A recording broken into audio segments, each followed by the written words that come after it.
অতীতের যে কোনো সময়ের চেয়ে এবছর বরাদ্দ বেড়েছে কৃষিতে। গত অর্থবছরের তুলনায় কৃষিতে বরাদ্দ বাড়ানো হয়েছে 10% বেশি, আর প্রণোদনা বাড়ানো হয়েছে 59%। এমন তথ্য জানিয়ে কৃষিমন্ত্রী মোহাম্মদ আমিনুর রশিদ জানান, দেশে উৎপাদিত ফলে অভ্যন্তরীণ চাহিদা মিটিয়ে রপ্তানি উপযুক্ত হওয়ার পথে এগোচ্ছে দেশ। বৃহস্পতিবার সকালে জাতীয় ফল মেলার উদ্বোধন শেষে এসব কথা বলেন তিনি। আরাফাত হোসেনের প্রতিবেদনে বিস্তারিত। করব মোরা ফল চাষ, সংরক্ষণ করব 12 মাস, এই প্রতিপাদ্যকে সামনে রেখে রাজধানীর খামারবাড়ি কৃষিবিদ ইনস্টিটিউশন চত্বরে শুরু হয়েছে 3 দিনের জাতীয় ফল মেলা। 8টি সরকারি, 67টি বেসরকারি স্টলে বাহারি দেশি ফলে সুসজ্জিত মেলা উদ্বোধন করেন কৃষিমন্ত্রী।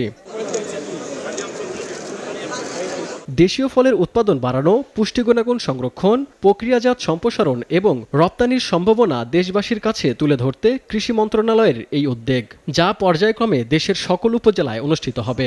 এতে সন্তোষ প্রকাশ করেছেন ফল চাষিরা। দেশের উর্বর ভূমিতে উৎপাদিত ফল রপ্তানির মাধ্যমে বৈদেশিক মুদ্রা অর্জন বাড়বে বলে আশা তাদের। এই সময়টা ফলের একেবারে পিক আওয়ার। আমরা এই মেলাটার সরকারের যেটা উদ্দেশ্য, মেলাটার উদ্দেশ্য হলো যে ফলের কি বলে, যাতে প্রত্যেকে আবাদ করে এবং ফল খাওয়ার অভ্যাস করি, এর জন্য জনগণের সচেতনতা বাড়ানো। আমাদের দেশীয় গ্রামাঞ্চলে এত ফল আছে যেগুলো আসলে অনেক ভিটামিন সমৃদ্ধ, আমাদের শরীরের জন্য অনেক উপকারী। তো এই ফলগুলো সম্পর্কে এখানে অনেক কিছুই আছে। মেলা পরিদর্শন শেষে কৃষিমন্ত্রী জানান, অতীতের যে কোনো সময়ের চেয়ে চলতি অর্থ বছরে বরাদ্দ বাড়ানো হয়েছে কৃষি খাতে। অভ্যন্তরীণ চাহিদা মিটিয়ে রপ্তানির দিকে এগিয়ে যাওয়ার প্রত্যাশা জানান তিনি। অতীতের যে কোনো বাজেট থেকে বৃহত্তম বাজেট কৃষির উপরে। গত বছরের তুলনায় 10% কৃষি বাজেট বেড়েছে।